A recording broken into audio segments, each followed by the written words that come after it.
Hi there, and welcome to a very special episode. It's not that special. It's false advertising. It's episode 31 of the ADHD Adults podcast. As usual, I'm James Brown. That's quite a weird thing to say. Who else would I be? As usual, I'm James Brown. Yeah. I like it. So I am the co-founder of ADHD Adult UK, and I'm with somebody I'll introduce in a minute, who also co-founded. I have to add that in because I've not said it for many of the podcasts.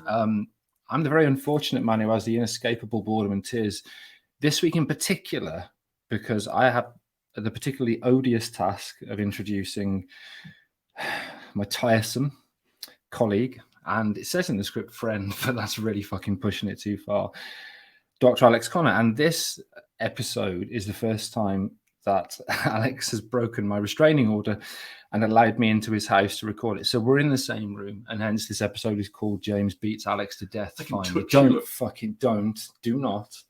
Because you're within swinging distance, to be fair. Alex, hi. Come here, you. Bring it in. We could hug. No, it's not going to happen. This is ace. We've never been in the same room before. I mean, that's a fucking lie for a start, isn't it? But we never podcasted in the same room. No, there's never been a poddy C, has there, in the same room? Jesus Christ. Anyway, how are you, Alex? I'm very well, thank you. Yeah, loving life, loving this, the sheer numbers going up of people watching and listening to this nonsense. We keep getting correspondence. Do we? Yeah, I've got a letter here from the...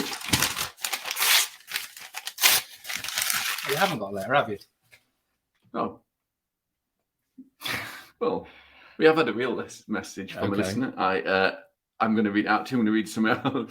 It says, James and Alex, you are a pair of absolute bellends. The podcast is brilliant. I found it about a week ago, binged every episode, 41, and got my ADHD diagnosis today. Congratulations. I instantly felt like I must have made it up. Maybe I exaggerated. Maybe the psychiatrist got it all wrong. I didn't know why. I suddenly didn't think I had ADHD. I made a beeline for episode 27 to try and make sense of it. And I read that out because it made us laugh with the Bellend thing. But also because we've all felt that at the time. Or maybe, I remember saying to my psychiatrist, I don't even think ADHD is real. I mean, I did. I was just desperately worried of rejection. That was from DJ Derek Bowie. Obviously, I've got to give some credit to the listener that sent that message in, because they specifically asked to be called that, knowing it would annoy me and knowing that it would make that shit-eating grin of yours grow even bigger than normal. I'm genuinely grateful. Genuinely grateful. Yeah, I bet you are. We've also got loads of international listeners. It's getting even better. So I thought, and as a welcome, because we're together, James, we could do an Eskimo kiss. No. Why not? I'm just no. Equally, as you've done previously, you've now offended any of our Inuit listeners. Not that we have any, because I don't think we use the word Eskimo anymore. That's true, yeah. Inuit kiss. Anyway, we'll move on, obviously, and preferably. So, as usual, this shit rolled in glitter of a podcast is a tragedy in 3 parts.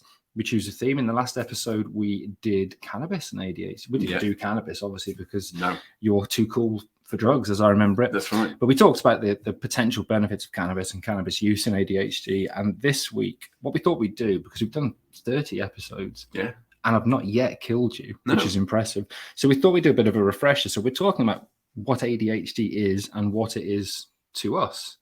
It's going to be a terrible episode, but, we'll push forward. As usual, the 3 parts include some evidence-based psychoeducation, then our kind of personal reflections on our ADHD, what we've learned about ADHD, maybe, what if we could go back and talk to ourselves a few years ago, what we would say about ADHD, and then some almost certainly useless top tips that are going to help none of our listeners in any way. So, as usual, now it's time for Alex, balloon head as he is, to remind us in his boring, dull, and time-honoured fashion, what is adult ADHD again? You fucker. Is this your tens machine? Yes, machine? it is. You just turned my tens. It's got a little plus button on it you can press. Motherfucker. Right. Okay, we know you know this about ADHD, what it is and so on, but briefly, ADHD is a lifelong, very genetic, difference in how our brains develop, leaving people with a whole smorgasbord, James, of behaviors that can be damaging or hurtful to us and those around us. Typically, these behaviors are hyperactive impulsive behaviors and or inattentive behaviors. Yeah, I think I remember saying a few weeks ago that I'd never really noticed my inattentive behaviors, but largely since we've been doing this podcast, I've realized actually it's very easy for me to not pay attention to you, to be honest. Those elements. You're very professional. You just carry on in the face of all this abuse going on. Those elements, the diagnostic elements, they must have happened since childhood, and they must happen in more than one environment in your life. But actually, what we talk about a lot and what we know and what we find living with ADHD is that those bits, the diagnostic bits, are less important than the manifestation of those bits in your life, in your day-to-day actions and activities. And the manifestations of those things can vary wildly. As an example, some people will react to their poor attention to timekeeping by being always early, always, like me, and others by being always late. So same problem, opposite behavioural manifestation. Right. Not that I disagree with any of that, because it's true, but as you're aware, there's lots of other shit that comes with ADHD that isn't included in the diagnostic. Can you let me finish, James?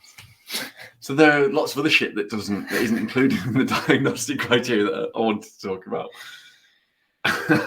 We talk about this a lot. There's arguments about whether it should be included in the diagnostic criteria because it's arguably more important to adults with ADHD. However, it's not biologically clear if it's a result of living and growing up with it, and therefore it can't be in the diagnostic criteria. It's probably going to change in the new diagnostic manuals. Examples, what we're talking about is extreme responses to rejection, or even the perception of future rejection. This is the RSD, rejection sensitive dysphoria. Or, for example, extreme and inappropriate emotional reactions, too much or even too little, time blindness, and many, many more. And again, even with those ones, the manifestation of them in your day-to-day life can be opposite. They can vary wildly. The fear of rejection can make some people almost sort of diagnosably perfect in school and in work, always being right, even to the detriment of their own mental health. Other people might socially shut down and reject social engagement altogether, James. People might do that. Did you imagine that? Oh, yeah, imagine that. So just out of curiosity, I suppose, really, why are we doing this episode today? I thought it would be a good way of saying we've done 30 podcasts. We've been running this organisation for a year and a half, and because we get to hug at the end, we've never done one together. I wanted to just have a look at a refresher of what ADHD is, and then a recap of how it's been the last year. Awful. It's just been awful. Okay, yeah. So you've got the point. We're going to talk largely about us and how rubbish Alex is and how balloon-headedness really should be in the diagnostic criteria next time round, maybe. We'll take a quick break now. We'll be back in part 2 for what P just said.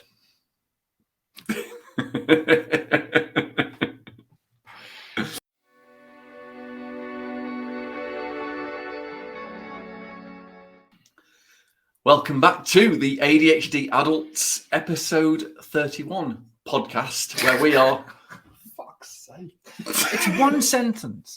It's one sentence where you need to get the words in the right order. It's the ADHD Adults podcast, episode 31. You weren't 100% good. I wasn't. Okay. Carry on. We may as well carry on. Oh, that's had it. No, I can't because it's in this, which is what we do in between takes. Yeah. For anyone on YouTube, you've just seen Alex gesticulating like a madman at the screen. Because we're together, we're doing a recap and a refresh, really. And then we thought we'd talk in part 2, which is what this is, James, of the podcast. Answering some questions about our ADHD over the last year. So do you want to kick off with the first question we've been given? I don't, but I will. Mm-hmm. And that question is, what flavour of ADHD do you have? And is it comorbid? Okay. Come on then. I asked the question. Surely you go first. Combined. Probably just got that. I'm the combined type ADHD, so that's all of it. It's horrible, and I'm probably not comorbid for anything. It's going to be a short podcast, isn't it? Yeah, good. Well, thanks for sharing that, Alex, and for going to great. Yeah, I know. I'm also a combined type. I was positive for 14 out of the 18 symptom domains. Wow, I don't know that information. I read it in my letter, but as I've said before, it should have been 16 because I couldn't be asked to fill in 2 of the hyperactivity ones. I just couldn't. I spent a good hour and a half doing it, so I just put NA, even though it was clear I had those symptoms. So combined time, that means problems with attention and he's turned my tens up again. Problems with attention and problems with hyperactivity, impulsivity. I am comorbid. Yeah, as you know, so I have a mood disorder known as cyclothymia, and I've got a couple of weird things which you wouldn't normally class as comorbidities because they're not psychiatric, but they are found at a higher prevalence in people with ADHD, and that's hypothyroidism and migraines. Is your leg thing also comorbid? Well, kind of. So, oh God, I've got to go through this story now. This is another embarrassing James story. So I have a sleep disorder known as periodic limb movement disorder, which is related to restless legs, which is comorbid with ADHD. But the reason I found out I had this was when me and Mrs. ADHD first got together. Oh God. She said, you move about a lot in your sleep, don't you? And I thought she meant, tossing and turning, trying to get to sleep. But no, apparently I thrust sexually from the hips. In my sleep. You do it in my obviously well. I was earlier, and Mrs. ADHD thought I was having sexy dreams at first, and it turns out no, I've got a sleep disorder where I spasm from my hips like I'm. That is a disturbing image. It is scorched into your brain, hopefully for the rest of your life, which won't be a long time. Right, question 2. You ready? Yeah. It says here, what is the one behaviour of your ADHD you would change over all others? It's a good question because there's a lot I do which isn't ideal, but probably the lack of working memory. That's the thing I find almost most disabling. Is I was telling Balloon Face earlier that when I came back from a trip last week, I walked into the house, put my glasses down, and I still can't find them. And it's that just putting something down and losing it or forgetting why you're doing something. And I know this is one of the things we've talked about that lots of people say, oh, well, everyone does that, but not 30 times a fucking day. And that's the thing that really still gets me a little bit. It's the thing I'd change about you as well, so we don't have to play the shitty game. Just that? Yeah, but true, actually. That'd be amazing. Yeah. What about you? Other than your face, what else would you change? What's the one thing you would change? When I was reading through these questions earlier, this one I didn't have to think about. It's domestic anxiety. I'm hoping you were going to say it's my face. It's your face. I wouldn't have a round face. Yeah. No, it's domestic anxiety. I have and always will struggle with the feeling of shame and guilt of being with people I love and enjoy the company of, and then feeling like I should be doing something else when it's supposed to be peaceful and nice, and not being able to watch telly with my loved ones, and the substance abuse that comes with that historically, and still. And it's a funny one as well because we've talked about this because it's not a kind of a recognized separate form of anxiety, is it? There's no domestic anxiety. No, we've made it up, haven't we? We have, but everyone we speak to with ADHD, or many people we speak to, report the same thing. Yeah. With a lack of structure or things to do, it's just instant panic and anxiety. Okay, here's a good question. It's a tricky one, this is for us, because we don't subscribe to the superpower thing. Is there any aspect, not necessarily of ADHD, but of being neurodivergent that you wouldn't change? No, not a fucking thing. The way in which I look at the things that maybe I'm good at, which is the world's shortest list, really, is I don't know if I'm good at those things because I'm good at them or because of my neurodivergence. So I don't know if it's, because of them or in spite of them. So I don't think there's anything I do which I can absolutely say that positive attribute is definitely because of my ADHD. I don't think so. Right, yeah. I think that's fair. Maybe a lack of kind of risk and fear in having done some telly work and stuff like that. Just not finding that. I know I'm always harping on about it. You don't stop talking about it. Having done that, it's having no fear doing it because it's probably an inappropriate emotional response in that I don't see it as a big thing, whereas lots of people do. But again, I don't really know if that's due to my ADHD. I think that's fair point. What about you? You big cock? There's lots, but like you, I don't think they're biological things. I I think that they're, because of growing up with ADHD and how that changes you, gives you, or can give you skills that mean something to me. I think intellectual empathy that comes with feeling like a piece of shit growing up and being told off a lot. Stop being so excited. Why are you so excited? Why have you bought that? Leave him alone. Not that. I think what that is it's learned positive traits over time due to almost, it's like the trauma by 1,000 cuts, and the response to trauma can sometimes lead to more empathy. There's plenty of research on this, and I feel that too. I think I have a tendency not to criticize people for failure. And I think that's because I'm so used to being a failure. And maybe by accident, it's led to me create an environment where people, it's nice. It's nice to work. There's so much now I want to rip the piss out of. Do it, go on. Well, first of all, you are a failure. Yeah. Objectively a failure. Yeah. And equally, you don't have empathy. You're a psychopath. Intellectual empathy, not emotional, okay. Obviously. I'm glad you clarified that. Very clearly not. Yeah, that's a good question. Yeah. Give us another. Okay, so we've been doing the podcast now since October. Not interestingly, not that, but maybe it is. Yeah. We often forget and argue over whose idea it was. So I think at least 3 times we both at the same time searched through WhatsApp to find out whose suggestion it was to do a podcast. Whose was it, Al? It was mine. It wasn't. It wasn't. No, it wasn't yours. No. I was in it. So we were at first because you don't like change, do you? I don't like change. So we've been doing the podcast now since October. So what or how has kind of producing and releasing very amateurishly a dedicated podcast on ADHD changed you or affected your ADHD? Okay, I don't want to get real because I know you'll hug me, but it's been incredible. We started this podcast because there wasn't anything out there, certainly evidence-based and silly, and also kind of UK-based as well, which definitely sounds culturalist, but it isn't. The American ones are so excellent. They've got so much content. They're excellent. They can be excellent, and they're really good. But culturally, they can be a bit upbeat for my grumpy UK brain and personality. And you're not even the grumpy one in this podcast. I know, yeah. But hey guys, what's your superpower? It's just too much for me. I don't feel like I connect with that superpower thing. So when James and I started making it, we did it because it seemed like fun and there was nothing out there. And I still don't think about the fact that we've probably had about 100,000 listens to our podcasts. And that's crazy. I love that. I'm really happy about it. But I only do it to disrupt James. And when we're recording, I don't even think about it, really. And so it's been a really, really brilliant period of learning about ADHD, but also messing about. Yeah. What about you? No, I'll answer the question in a minute, but I'd just like to point out, we chatted about this again earlier, the whole annoying me thing. It's kind of your reason for living, isn't it? It is. It's nothing to do with the podcast, is it? No, and you were telling me earlier about, I don't even have to be in the same room that you'll do things. Yeah. We've got a joint friend, haven't we, Snell, and I'll sometimes say something to him that he knows will annoy you, and we don't even tell him. And you take great pleasure from that, don't you? Which Very is much so.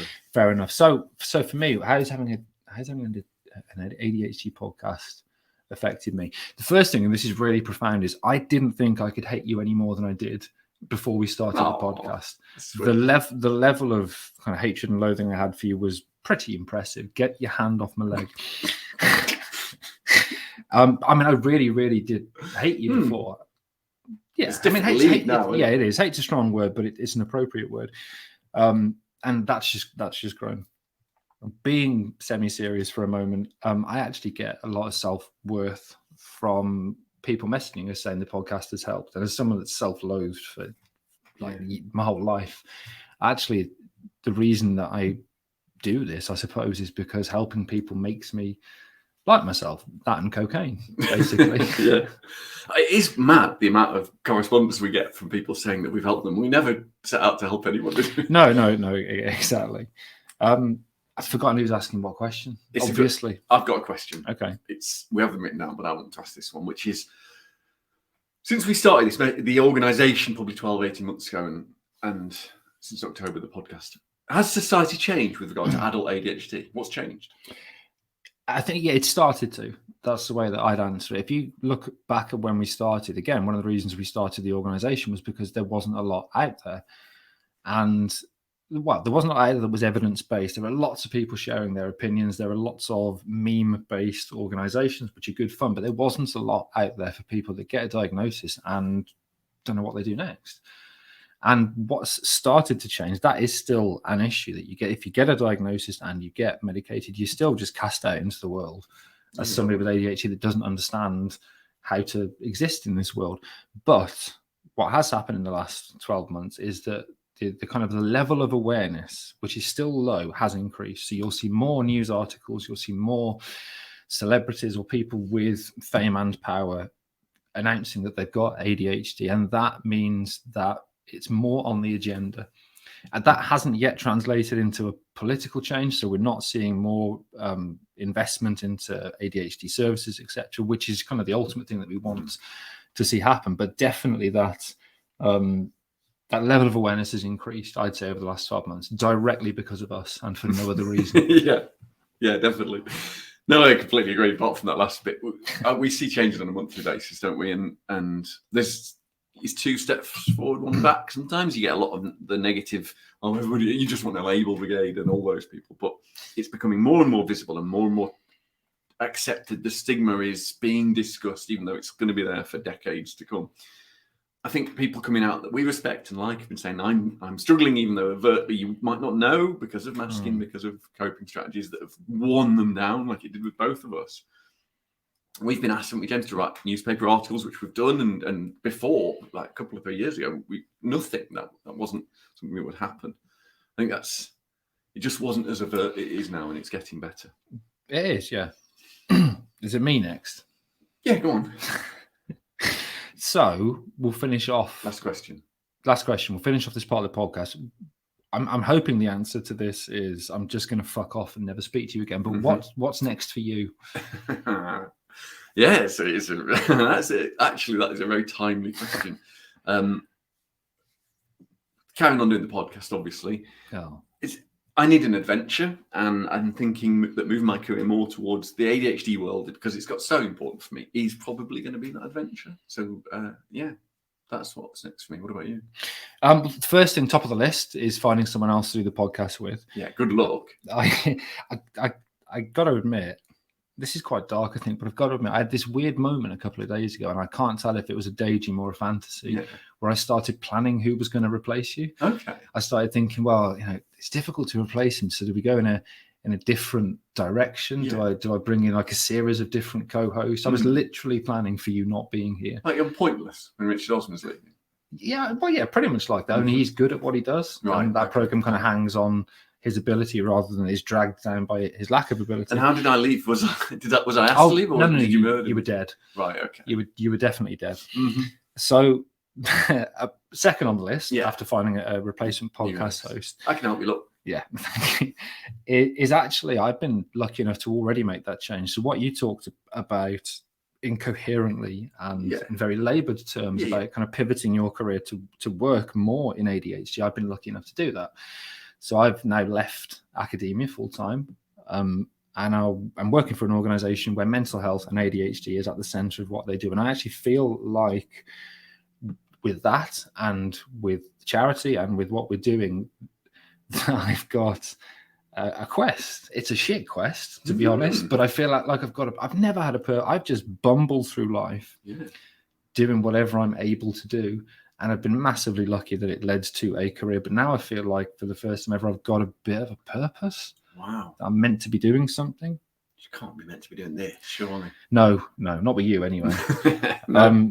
So what's next for me is to carry on this refocused effort just to try and help people as much as I can with ADHD. That's lovely. Shall we go to a break without any other extra bits? No, we won't actually, Alex. There's a nice try, because I almost fell for it. I was thinking it's about time for a break, but obviously, and this is the first time we've done this in person, so I've got this written on my phone so you can't see it. So it's time for the usual game of what has James lost, mislaid, or forgotten this week. Was it this? Can you not? Fucking Jesus. Tens machine again. Right. You got 3 options as always. Do you remember your score? Is it still 10 or do you got to 11? I reckon 11 out of 21. Okay, so it's still below average, which describes you in perfect accuracy.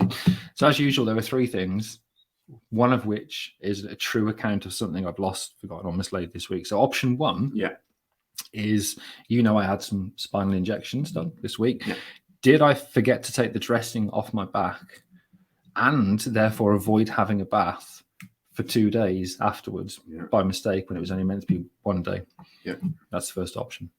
Second option, when I drove down last week to Cheltenham, and driving's a really bad position for my back, did I forget the TENS machine that you keep on fucking turning up to hurt me, you motherfucker? Did I forget the TENS machine and therefore it was just a painful experience?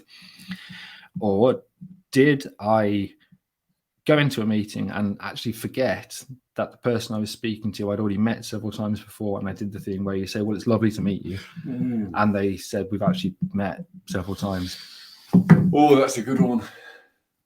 Okay, so I'm going to go with my own strategy. Yeah. And I think that it wasn't your bath day last week. That's in June. That's always in June, isn't it, your bath? So it can't be that.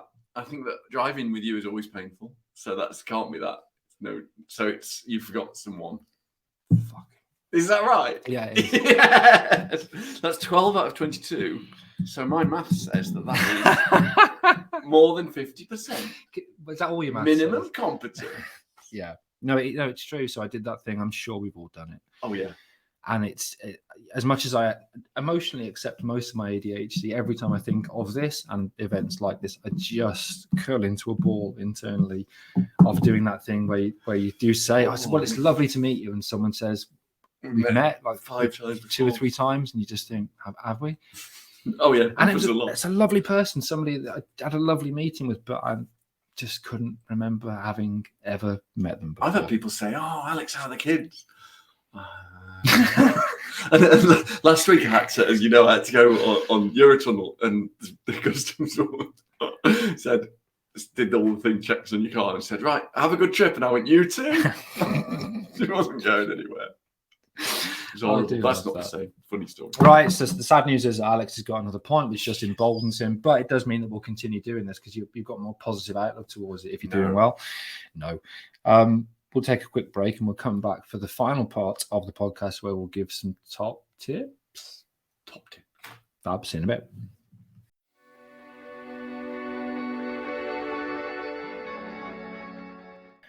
Welcome back to part 3 of episode 31 of the ADHD Adults podcast. See, it's not hard to read one sentence with the words in the right order, is it? No. Don't fucking... Honestly. I like doing it in the same room. Can we do that? No, this is not believe me, this is not happening. This is definitely a don't like being touched, do you? I don't like being touched. But specifically, I don't like being touched by you. What we're going to do in the final part, we talked about top tips, but it's a very focused top tips. So what we're going to do, which is a bit meta, is we're going to give our top tips to ourselves before we started the podcast. So what would you, Alice, say to... What advice would I give old Alice? Old Alice. One thing. Yes. Different co-host. Change the co-host now. And there's so many good people out there. Failing that, I would tell myself that everything passes, the good things pass by and the bad things, and, accept that. I have a tendency not to accept that. And because, I don't focus properly, I'm not very self-aware, obviously. Emotional acceptance, blah, blah, blah, is what we started calling this podcast when no one's listening. But what I would say is that emotional acceptance is really hard. So I look at some of the things that I really hate myself for, like not being able to read children's books to the kids at night. Oh, Christ, that's boring. And it makes me feel like the worst human and parent. And then saying to myself, okay, is that actually important? Is that important? Is there an alternative? And so there's two alternatives for that one thing, and it passes. I now read books that are actually far more suitable for children older than mine, but they're not really listening anyway, so it's fine. And Lisa does most of the reading to the kids because then I can do something that she dislikes to sort of pay back and feel less guilty. And no one cares. It's not that big a deal. Your tattoo. That's That's not okay. It just came out. I'm so sorry.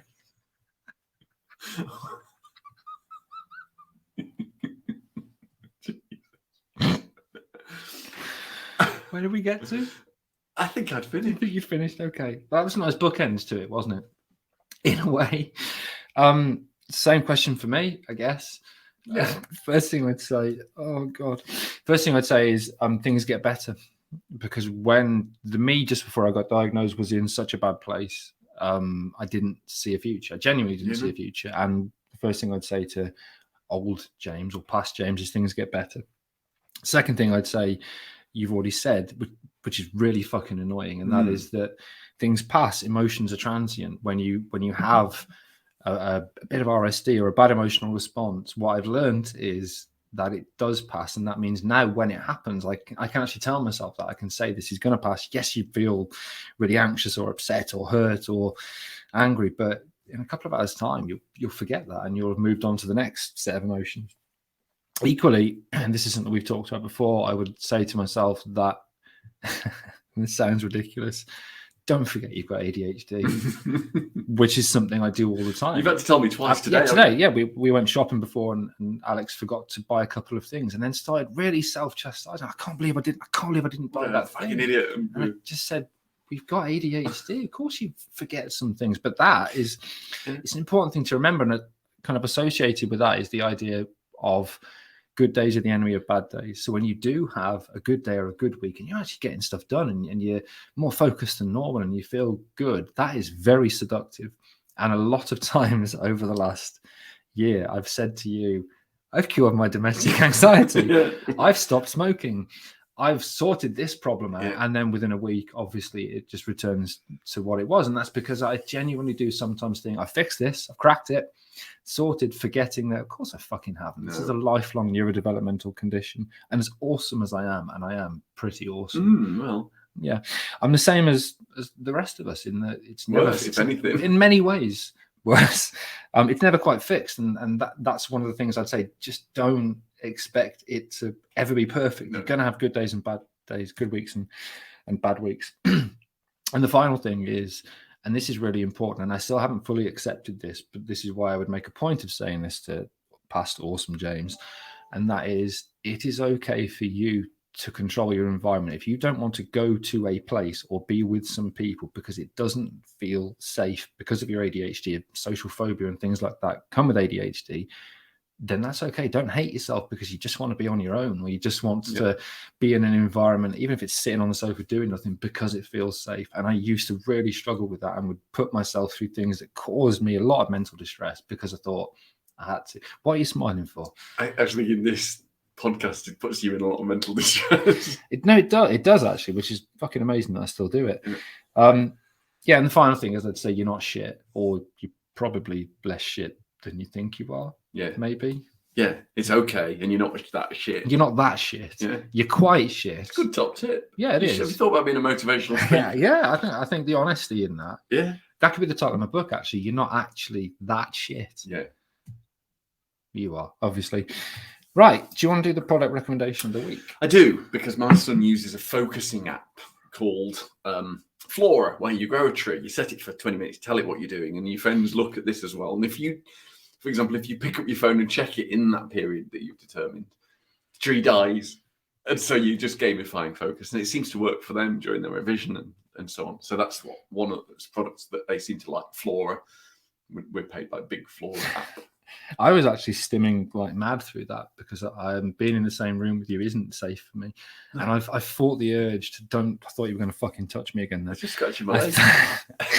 I fought the urge to throttle you, to smash things around your face. But this has been now good 36 minutes of recording, and I just couldn't cope with that last bit. Your voice, it just grated the shit out of me. That was episode 31 of the ADHD Adults. You can contact us on the socials as normal. We've had a very nice time in the same room together. No. We're off for a cuddle. Yeah, we'll see you next time, guys. Take care. Bye all.